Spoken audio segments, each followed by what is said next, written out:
नमस्कार, दूरदर्शन मध्य प्रदेश के खास कार्यक्रम आमने सामने में आपका स्वागत है। मैं हूं अंकुर जैन। हमारे इस खास कार्यक्रम में हम हर हफ्ते आपको प्रशासनिक, राजनीतिक, सामाजिक, सांस्कृतिक और अन्य विविध प्रकार के क्षेत्रों से संबंधित किसी प्रसिद्ध हस्ती से मिलवाते हैं, उनके बारे में जानते हैं, उनके जीवन के बारे में जानते हैं और वे जिस क्षेत्र में कार्य कर रहे हैं उसके बारे में जानते हैं।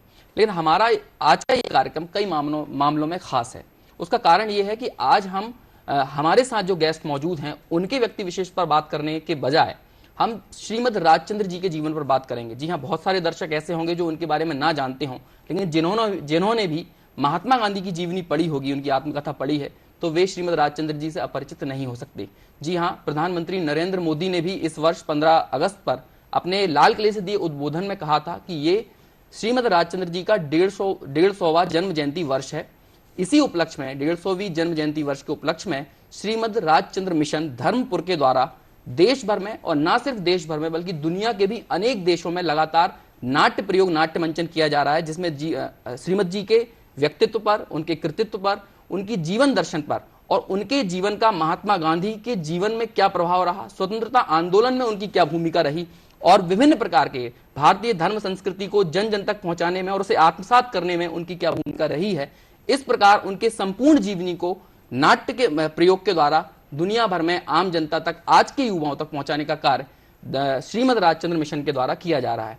तो श्रीमद राजचंद्र मिशन के ही सचिव हमारे साथ यहाँ पर मौजूद हैं, आत्मार्पित मौलिक जी आज हमारे साथ इस खास चर्चा में, इस डिस्कशन में हमारे साथ जुड़ेंगे और उनसे हम इनके इस मिशन के बारे में जानेंगे। इसके साथ ही श्रीमद राजचंद्र जी के व्यक्तित्व के विभिन्न पहलुओं पर भी चर्चा करेंगे। तो मौलिक जी, आपका बहुत बहुत स्वागत है हमारे इस खास कार्यक्रम में। धन्यवाद। मैं चर्चा को आगे बढ़ाऊं उससे पहले जो इस मिशन के तहत मौलिक जी के द्वारा काम किया जा रहा है और इनके पूरे मिशन के द्वारा धर्मपुर से जो काम किया जा रहा है, उस पर जो एक वीडियो डॉक्यूमेंट्री फिल्म बनाई गई है, पहले हम उसे देख लेते हैं, उसके बाद हमारी इस चर्चा को आगे बढ़ाएंगे।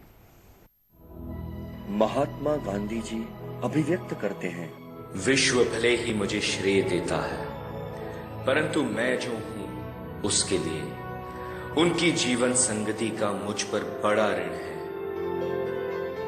मैं अपने आध्यात्मिक संकट के समय उनका आश्रय लिया करता था।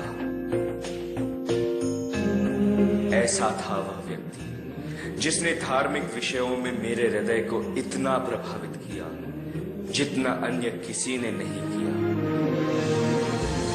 मैं उनके जीवन और उनकी रचनाओं के संबंध में जितना विचार करता हूं, उतना ही मुझे लगता है कि वे अपने युग के सर्वश्रेष्ठ भारतीय थे। उनके विश्वास का आधार निर्विवाद रूप से अहिंसा थी। वे दया धर्म की मूर्ति थे। मैं उनका पुजारी था।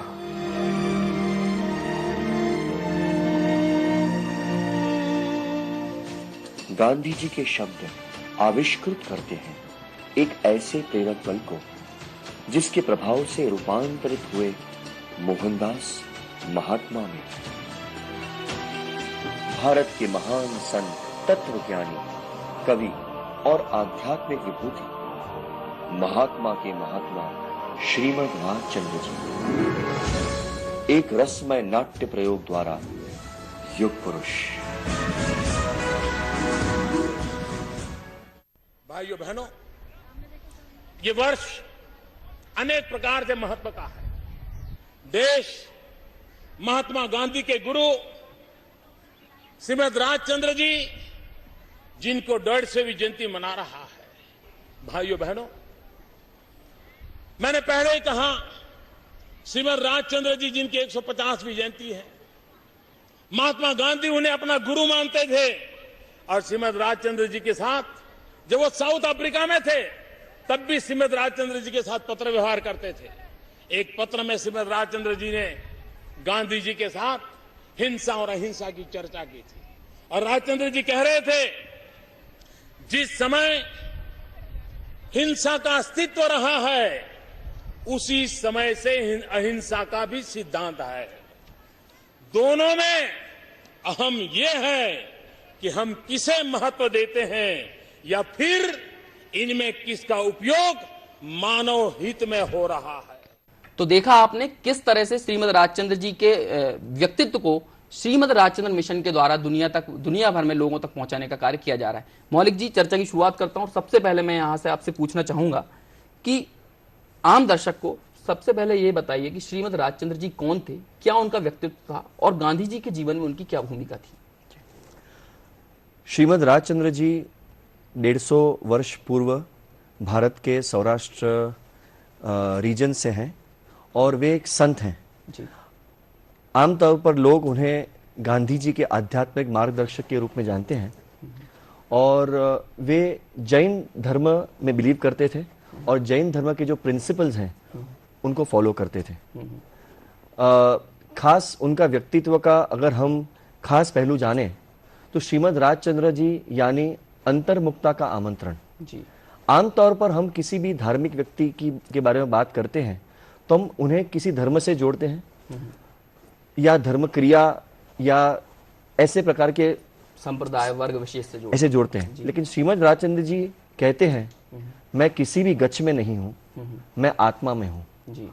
वो हमें कहते हैं कि सही धर्म क्या है, सही धर्म कैसे करते हैं, कि जी जो जब क्रियाएं हैं वो सिर्फ साधन है, वो साध्य नहीं है। जो साध्य है वो जो गुण है, जो मैत्री भाव, शांतता, प्रेम, उस पे फोकस कराते हैं और हम कैसे अपने आप को जाने, सेल्फ रियलाइज करें, उसके बारे में वो बोध देते हैं। उनका जीवन रहा है। जी। महात्मा गांधी के जीवन पर उनका काफी असर पड़ा है। जी। किस तरह से उन्होंने गांधी जी के जीवन को प्रभावित किया है? गांधी जी श्रीमद जी के परिचय में आए जब वे इंग्लैंड से वापस बैरिस्टर की पढ़ाई करके आए थे और तब तो वो मित्र के तौर पर श्रीमद जी को देखते थे। लेकिन जैसे जैसे गांधी जी ने श्रीमद जी का परिचय उनका बढ़ता गया तब उन्होंने देखा कि कैसे श्रीमद जी वो व्यवहारिक रूप से व्यवसाय चलाते थे, क्योंकि उनका फैमिली रिस्पॉन्सिबिलिटीज ऐसी थी कि वो त्याग नहीं ले सकते थे। तो उन्होंने देखा कि कैसे व्यवसाय में वो बिजी थे, उसके बावजूद कैसे धर्म उनमें 24/7 दिखता था, कि उनके हर एक क्रिया में उनको धर्म दिखता था। वो कितने अलिप्त थे, उनको आसक्ति नहीं थी। तो उससे गांधी जी ने ये ग्रहण किया कि धर्म ऐसी वस्तु नहीं है कि सिर्फ वो मंदिर में बैठे किया जाए या फिर एकादशी के दिन किया जाए, पर्युषण पर्व में किया जाए, वो हमेशा कर सकते हैं। दूसरी बहुत इंपॉर्टेंट जो चीज गांधी जी ने श्रीमद जी से सीखी वो है अहिंसा। जो अहिंसा गांधी जी ने बाद में अपने स्वतंत्रता आंदोलन में सत्याग्रह के रूप में हम सबको दी और हम सब ने उसे यूज करके अंग्रेजों से स्वतंत्रता प्राप्त की। तो गांधी जी ने श्रीमद जी से अहिंसा के बहुत सूक्ष्म प्रश्न भी पूछे थे और उनके उत्तर से गांधी जी को इतना संतुष्टि मिली कि वो उन्होंने आत्मसात की।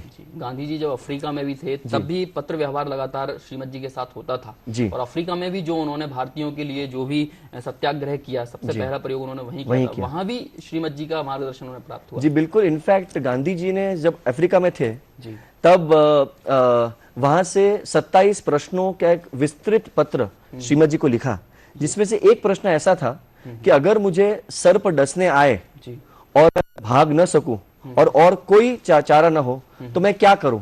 मैं सर्प को मार दूं या फिर वो मुझे डस ले और मैं मर जाऊं? और उसके उत्तर में श्रीमद जी ने लिखा कि आप ये जो देह है वो क्षण भंगुर है, मानते हैं? तो गांधी जी ने कहा हाँ। आत्मा शाश्वत है, वो जानते हैं? तो कि हाँ। तो अगर ये जानते हैं तो फिर कैसे मैं आपको ऐसा उपदेश दूं कि आप सर्प को मार दें? किसी भी आर्य व्यक्ति को ऐसा उपदेश नहीं दे सकते हैं और किसी भी आर्य व्यक्ति ये नहीं कर सकता है। वो मर्म लेके जब सर्प को नहीं मार सकते हैं तो अंग्रेज जो हमारे सामने इतना अत्याचार कर रहे हैं उसके सामने भी प्रेम से काम लिया जाए, ये पूरा उसका बोध ग्रहण करके गांधी जी ने हमें अहिंसा का वो जो अस्त्र जो हमको सिखाया, सत्याग्रह, वो यूज किया। बिल्कुल सही बात है। आज के समय में ये बड़ा मुश्किल होता है कि इसे अपने प्रैक्टिकल जीवन में इसको अपना सके, लेकिन श्रीमद जी ने उसे चरितार्थ किया और उसके बाद श्रीमद जी से सीखकर महात्मा गांधी ने इसे चरितार्थ किया। और आज के समय में ये बात बड़ी बेमानी लगती है। मात्र अहिंसा की बात नहीं है, कई और भी सिद्धांत जो भारतीय संस्कृति में रहे हैं, जो महावीर से, बुद्ध से, राम से, रामायण के जरिए, सभी गीता के जरिए हम तक पहुंचे हैं, उन सिद्धांतों पर भी है, चाहे अपरिग्रह की बात हो, चाहे क्षमा की बात हो, चाहे दया की बात हो, जैन धर्म का एक अनेकांतवाद सिद्धांत इसकी बात हो, इनको भी काफी उद्घाटित किया है उन्होंने और जन जन तक पहुंचाया। इस बारे में समझना चाहूंगा। जैसे आपने अनेकांत के सिद्धांत की बात की, तो अनेकांत यानी किसी भी चीज को अनेक दृष्टि से देखना। मेरा ही पहलू करेक्ट है जी, ऐसा जरूरी नहीं है। सही बात। किसी और से देखा, किसी और एंगल से देखा जाए तो दूसरा पहलू भी सही हो सकता है। वही जो श्रीमद जी का बोध गांधी जी ने भी अपनाया कि श्रीमद जी ने कहा कि मुझे किसी भी धर्म का पक्षपात नहीं है, किसी भी धर्म से आप राग और द्वेष से रहित हो सके वो धर्म आप फॉलो करें। तो गांधी जी ने भी ये जो सिद्धांत है वो अपने जीवन में अपनाया। सभी धर्म के प्रति उन्हें आदर था और ऐसे ही उन्होंने अनेकांत का सिद्धांत अपनाया। अनेकांत, बिल्कुल बहुत सही बात है। और आज के समय में पत्रकारिता में ये सीखने की बहुत आवश्यकता है कि आज हम सिर्फ एक दिशा में ही चीजों को सही साबित करने की कोशिश ना करें। हर पहलू को, हर घटना के देखने के अनेक दृष्टिकोण हो सकते हैं और सभी अपनी अपने नजरियों से सही होते हैं और ये चीज अनेकांतवाद सिद्धांत के जरिए समझ सकते हैं, जो श्रीमद जी ने पहले अपने जीवन में उतारा और उसके बाद उसे महात्मा गांधी तक पहुंचाया। बहुत ही महत्वपूर्ण बात बताई। इसी से जुड़ी हुई मैं एक और चीज पूछना चाहूंगा कि कई प्रकार की रचनाएं भी उन्होंने की हैं। वे एक कवि थे, शताब्दानी पुरुष थे, एक साथ 100 कार्यों को साधते थे। उनकी जो कहना चाहिए प्रज्ञा थी, उनकी याददाश्त थी, वो बड़ी अलौकिक थी। आज हम उसकी कल्पना भी नहीं कर सकते हैं। और गांधी जी भी सर्वप्रथम, गांधी जी कहते हैं मेरे अहंकार को टूटने में श्रीमद जी के व्यक्तित्व का ही योगदान है, क्योंकि वे जब विदेश से पढ़कर आए थे तो उन्हें अपने ही ज्ञान का अहंकार हुआ करता था, लेकिन जब श्रीमद जी को देखा तो उन्हें लगा कि ये मेरा ज्ञान तो इसके सामने कुछ भी नहीं है। तो उन्होंने जो रचनाएं लिखी हैं और उनके जो अन्य प्रतिभा थी, उसको दुनिया भर ने क्यों उतना नहीं जाना समझा? श्रीमद जी उतने प्रसारित क्यों नहीं हुए जितना महात्मा गांधी हुए? आज महात्मा गांधी को सभी जानते हैं, लेकिन श्रीमद राजचंद्र जी को उतने लोग नहीं जानते। जी बिल्कुल। श्रीमद जी की जो रचनाएं थी वो ज्यादातर अध्यात्म बेस्ड थी। जी। तो जिन को ये अध्यात्म की रुचि है उनमें से कई लोग श्रीमद जी को जानते हैं। जी।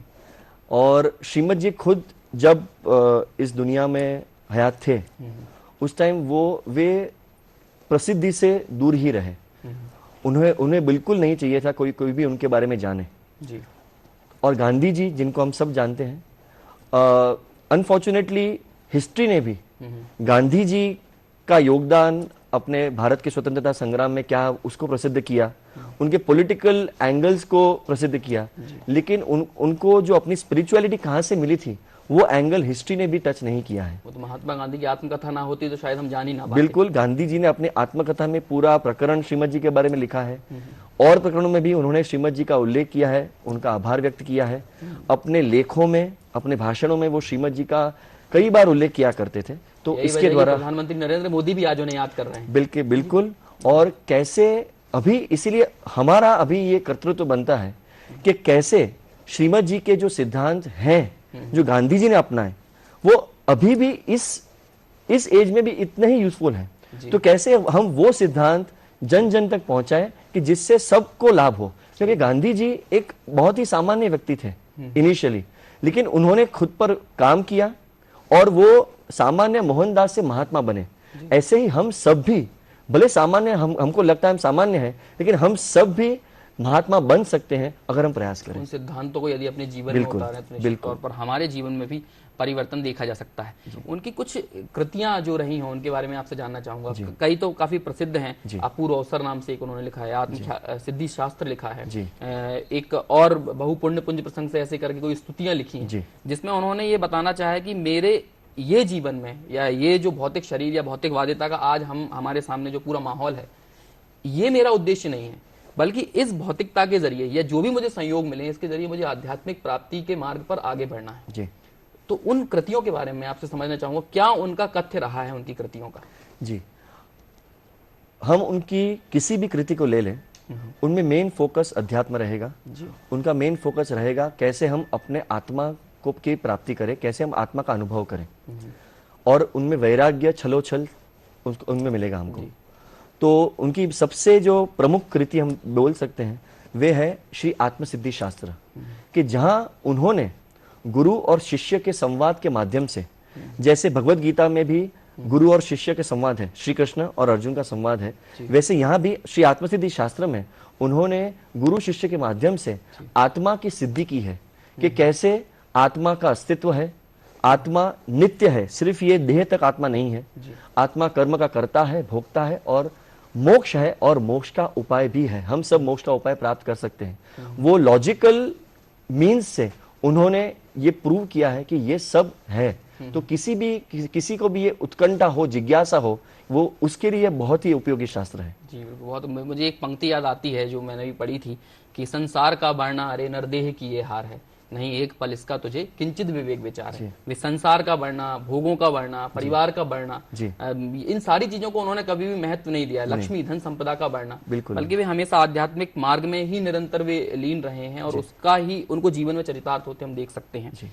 वर्तमान की भौतिकवादी संस्कृति जो अनेक प्रकार से चिंताओं से ग्रस्त है, यदि वह भी पूर्णकालिक पूर्णता से शांति प्राप्त करना चाहती है, तो मैं समझता हूँ, जैसा कि आपसे मैं समझ पा रहा हूँ, कि उन्हें श्रीमद जी के मार्ग का कहीं ना कहीं उनके साहित्य का अध्ययन करना चाहिए और उसे जीवन में उतारना चाहिए। बात करते हैं आपका जो मिशन है, क्या आपका मिशन है? श्रीमद राजचंद्र मिशन, आपने नाम ही श्रीमद जी के ऊपर इसका रखा है। इसके जरिए आप दुनिया में किन लोगों तक पहुंचना चाहते हैं? तो क्या आपका उद्देश्य सिर्फ श्रीमद राजचंद्र जी का नाम लोगों तक पहुंचाना है या उनकी शिक्षाएं भी लोगों के जीवन तक पहुंचाना है? श्रीमद राजचंद्र मिशन धर्मपुर जी, हमारे सदगुरु पूज्य राकेश भाई, उन्होंने इसकी स्थापना की है। पूज्य राकेश भाई यानी वो श्रीमद राजचंद्र जी के परम भक्त हैं, वो श्रीमद राजचंद्र जी को अपना गुरु मानते हैं, और उनका उद्देश्य यही है कि श्रीमद राजचंद्र जी का संदेश लोगों को पहुंचाना, और उसका उद्देश्य ये है कि उस संदेश से कैसे आज के जीवन में लोगों को शांति मिले, लोगों को सुख मिले। क्योंकि हम सबका जो प्रयास होता है, जो भौतिकवाद में भी जो प्रयास करते हैं, वो फाइनली सुख के लिए करता है। सही बात। लेकिन प्रॉब्लम ये होता है कि वो सुख की दिशा अलग चूज करता है, इसलिए फाइनली वो जब पहुंचता है तो उनको पाता है कि ये सुख के पीछे दुख ही है। तो इसीलिए गुरुदेव हमें समझाते हैं कि सुख का सही रास्ता क्या है, सुख का रास्ता प्राप्त करने के लिए हमको क्या करना चाहिए, और कैसे धर्म को हमारे जीवन में सिर्फ एक पार्ट की तरह नहीं, हमारा समग्र जीवन धर्ममय होना चाहिए जी। तो ये संदेश वो देते हैं। जी हाँ, बिल्कुल, बहुत सही बात है। और अक्सर कई बड़े साधु महात्मा या धर्मशास्त्रों के जरिए भी जो उनके ज्ञाता रहे हैं, वे ये बात समझाते हैं कि व्यक्ति को धार्मिक होने से ज्यादा जरूरी है आध्यात्मिक होना जी। उसके जीवन में अध्यात्म की जगह हो। और जो सिंहस्थ महाकुंभ अभी हुआ था, उसके दौरान वैचारिक कुंभ में जो अमृत संदेश निकले थे, उसमें पहले नंबर का अमृत संदेश भी यही कहता था कि व्यक्ति में इस भौतिक शरीर के परे चेतना के कई आयाम हैं और उसे समझना, उस तक पहुंचना जीवन का लक्ष्य होना चाहिए। और वही चीज कहीं ना कहीं श्रीमद जी के जीवन में और उनके संदेशों में हम देखते हैं। आपके द्वारा देश भर में और दुनिया भर में नाट्य प्रयोग के द्वारा श्रीमद जी के जीवन को बताया जा रहा है। मैं उसके बारे में आपसे बात करूंगा, लेकिन पहले मैं इसकी झलक देख लेता हूं कि किस तरह का ये नाटक है। हम इस छोटी सी एक वीडियो क्लिप में देखेंगे और समझेंगे कि किस तरह से देश भर में बड़े विद्वान लोग, बड़े सुधी लोग, जो ज्ञाता लोग हैं, प्रबुद्ध लोग हैं, वे इसका किस तरह से इसकी सराहना कर रहे हैं, तारीफ कर रहे हैं। देखते हैं झलक। धन्य धरा सौराष्ट्र की और धन्य गर्वी गुजरात, जन्मे युग पुरुष जो रहेंगे युग युगांतरिया। इस मोहन को महात्मा बनाने में श्रीमद राजचंद्र जी का बहुत बड़ा योगदान है। वे मेरे मार्गदर्शक, मेरे प्रेरणा स्रोत और मेरे अच्छे मित्र थे और मैं उनका पुजारी हूँ। जैसे जैसे उनके जीवन के विषय में, उनकी रचनाओं के संबंध में सोचता हूं मैं, इतना ही मुझे ऐसा प्रतीत होता है कि वो इस काल के सर्वोत्तम भारतीय पुरुष थे, the best Indian of his time.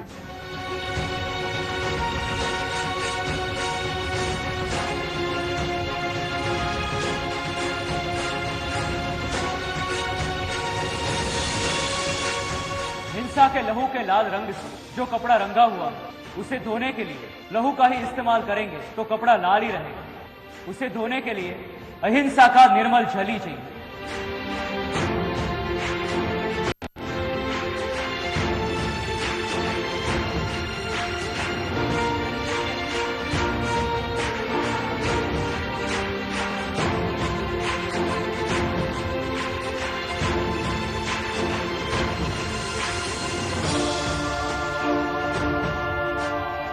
It was so interesting to see the insight of Gandhiji's life and how many different people leave such different impacts, and Raichandji's impact is on even today.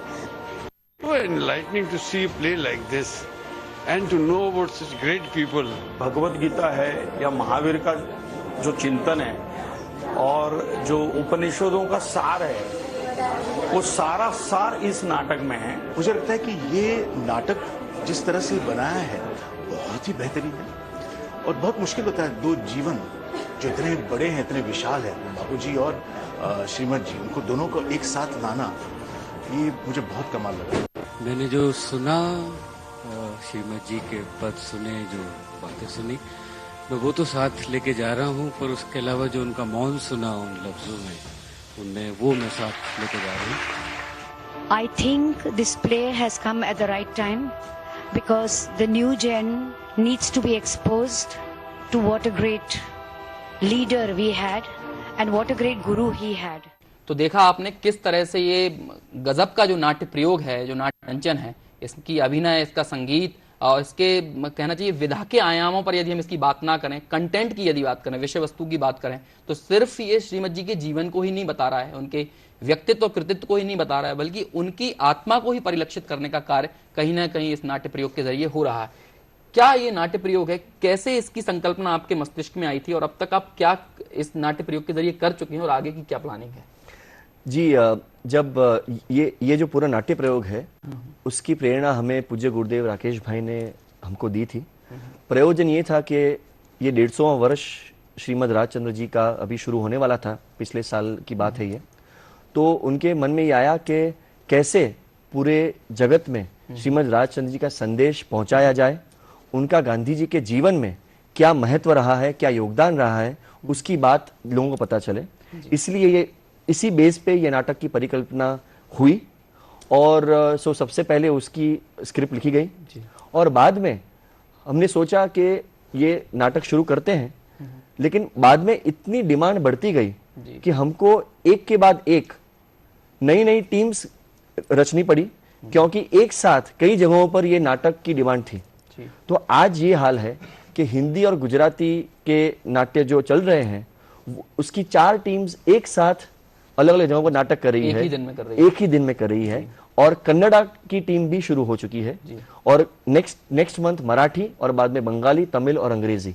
तो इन सारी भाषाओं में युग पुरुष का मंचन देश और विदेश में कई जगहों पर होगा। हाँ, विदेश में किन किन देशों में आप जा रहे हैं इस नाटक को लेकर? जी, विदेश में हम लोग नेक्स्ट मंथ अप्रैल में जा रहे हैं यूके और यूरोप में, और उसके बाद हम जुलाई में जाएंगे नॉर्थ अमेरिका में, कि जहाँ पे कनाडा और यूएसए के कई शहरों में जाएंगे। अगस्त में हमारा प्लान है मिडिल ईस्ट, उसमें ओमान, यूएई और उसके आजू बाजू के देशों में।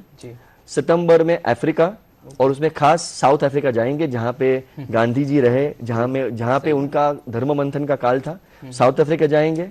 और उसके बाद अक्टूबर नवंबर में हमारा प्लान है south east Asia, Singapore, Malaysia, Hong Kong वगैरह और ऑस्ट्रेलिया। सो पूरे विश्व भर में इस ड्रामा के प्रयोग होंगे। जी, निश्चित तौर पर जब इतने व्यापक स्तर पर आपके द्वारा, और ड्रामा और फिल्म्स ये 2 ऐसे माध्यम होते हैं कि जिनका सबसे ज्यादा असर श्रोताओं पर, दर्शकों पर पड़ता है, और आम जीवन को हम जितने अच्छे से किताबों के जरिए नहीं समझा पाते हैं, वे चीजें हम इस तरह से उनको विजुअलाइज फॉर्म में उन्हें ड्रामा के जरिए उन्हें समझाना बहुत आसान होता है। इसी नाट्य मंचन से जुड़े हुए प्रश्न है कि अब तक आप कितने नाट्य प्रयोग कर चुके हैं, और हर दिन मैं दर्शकों को बताना चाहूंगा कि जब हम ये रिकॉर्डिंग कर रहे थे उसके एक दिन पहले ही भोपाल के विधानसभा परिसर में सारे कैबिनेट मंत्रियों के बीच में, विधानसभा अध्यक्ष के बीच में इस नाटक का मंचन हुआ था। भोपाल के हजारों दर्शक यहाँ पर उपस्थित रहे थे और साइमल्टेनियसली एक साथ इसी समय पर 4 अलग अलग शहरों में भी ये नाट्य मंचन हो रहा था। तो इतनी बड़ी टीम, आप कितने लोगों के साथ इस पूरे कार्य को कर रहे हैं और अब तक कितने इस तरह के नाट्य प्रयोग हो चुके हैं? अब तक कुल 130 दिनों में 275 शो हो चुके हैं जी। और अभी बात करूं तो ये इन 3 दिनों में हमारे 22 शो हैं, क्योंकि एक दिन में एक टीम वाले, जब तक हजारों लोगों की टीम नहीं होगी तब तक ये संभव नहीं। हाँ, और ये नाटक की क्रू है, 30 आदमियों की क्रू है, जहाँ पे 14 एक्टर्स हैं और वो 57 डिफरेंट कैरेक्टर्स निभाते हैं। और उसके साथ पूरी बैकअप टीम होती है, सेट्स, कॉस्ट्यूम्स, मेकअप वगैरह, वो 16 जन की टीम है। तो ऐसी अभी 5 टीम हमारी चल रही है और बैक एंड में हमारे जो सेवक्स हैं श्रीमद राजचंद्र मिशन धर्मपुर के, वो 200-300 सेवक हैं जो पूरा उसका लॉजिस्टिक्स शेड्यूलिंग वगैरह मैनेज करते हैं। इसके अलावा मीडिया मैनेजमेंट करना, पूरा इवेंट ऑर्गेनाइज करना, इसके भी सारे बहुत बड़े स्तर पर कहीं ना कहीं एक बड़ी टीम कार्य कर रही है। और निश्चित तौर पर जिस तरह के आपके प्रयास हैं, समझना होगा ये कि ये ना सिर्फ इस तरह की इवेंट मैनेजमेंट की कला सिर्फ किसी व्यक्ति विशेष को आगे बढ़ाने के लिए नहीं होना चाहिए, बल्कि हम किसी भी संदेश को जन जन तक पहुंचाना चाहते हैं तो हमें इस युद्ध स्तर पर इसी तरह आंदोलन के रूप में कार्य करना चाहिए। बहुत थोड़े समय में बहुत सारी बात आपने बताई। अंत में जाते जाते मैं आपसे पूछना चाहूंगा, आपके व्यक्तिगत जीवन पर श्रीमद राजचंद्र जी का क्या असर रहा है? क्योंकि बहुत थोड़ा समय है और बहुत संक्षेप में आप ये बताइए। मेरा व्यक्तित्व जीवन में मेरा व्यक्तिगत जीवन जी, वो पर्सनल एक्सपीरियंस सबसे ज्यादा प्रमाणिक होते हैं। जी, मेरे व्यक्तिगत जीवन श्रीमद राजचंद्र जी और हमारे सदगुरु पूज्य राकेश भाई, मैं कहूँ तो उनकी ही देन है। क्योंकि मैं MBA हूँ, मैंने अपनी पढ़ाई टेक्नोलॉजी मैनेजमेंट में पूरी की और एज यू नो कि एजुकेशन सेक्टर में बहुत अपॉर्चुनिटीज होती हैं बाहर गांव जाने की, अब्रॉड जाने की। लेकिन जब मैंने उनका संदेश सुना, उनका संदेश मैंने अपने जीवन में अप्लाई करना शुरू किया, उससे जो बदलाव मैंने अपने में पाया, तो उसके फल स्वरूप मैंने दीक्षा ली। मैंने अपना जो सांसारिक जीवन है उसका त्याग किया और अभी मैं आश्रम में ही रहता हूँ और अपना समय अपनी साधना और सेवा में व्यतीत करता हूँ। और खास इस उपलक्ष्य में आपको ये कह दूं कि ये जो नाट्य प्रयोग हो रहा है उसका एक उद्देश्य है आंतरिक शुद्धि और आंतरिक चिकित्सा लोगों की, और साथ ही साथ हम इस नाट्य प्रयोग के माध्यम से एक 200 बेड की हॉस्पिटल भी निर्माण करने जा रहे हैं आदिवासी लोगों के लिए, जो चैरिटेबल हॉस्पिटल रहेगी, जो श्रीमद राजचंद्र जी के नाम से रहेगी। जी जी, बिल्कुल। साधना और सेवा ये जीवन के उद्देश्य हैं और इसको ही धर्मपुर में जो आपका मिशन है उसके जरिए लगातार चलाया जा रहा है। और जो भी दर्शक हमारे इस कार्यक्रम को देख रहे होंगे वे समझ पा रहे होंगे, मौलिक जी के जीवन से ये चीज सीखी होगी कि वे इतने वेल एजुकेटेड होने के बावजूद भी उन्हें वास्तविक आध्यात्मिक शांति किस मार्ग से मिली है। तो हम भी चाहेंगे कि हम भी हमारी इस भौतिकवादी संस्कृति के परे, हमारी जिंदगी नौकरी पेशा घर गृहस्थी में बिताने के परे, हम खुद से ये प्रयास करें, हम खुद समझने की कोशिश करें, आध्यात्मिक चेतना को विकसित करने की कोशिश करें। और यदि हम ऐसा चाहते हैं तो हमें श्रीमद राजचंद्र जी का अध्ययन करना बहुत आवश्यक है। बहुत थोड़े समय में बहुत सारी जानकारी यहाँ पर हमें मौलिक जी के जरिए प्राप्त हुई। मौलिक जी, बहुत बहुत धन्यवाद इतनी अहम जानकारी हमसे साझा करने के लिए। आप हमारे स्टूडियो में आए, अपने व्यस्त समय में से आपने यहाँ हमारे लिए समय निकाला और दर्शकों तक इतनी अहम जानकारी पहुँचाई, इसके लिए मैं पुनः पुनः आपका आभार व्यक्त करता हूँ। यहीं रुकते हैं और अगले हफ्ते जब हम आएंगे तो फिर किसी नई शख्सियत के साथ हमारे इस कार्यक्रम में आपसे रूबरू होंगे। तब तक के लिए पूरी टीम को दीजिए इजाजत। नमस्कार।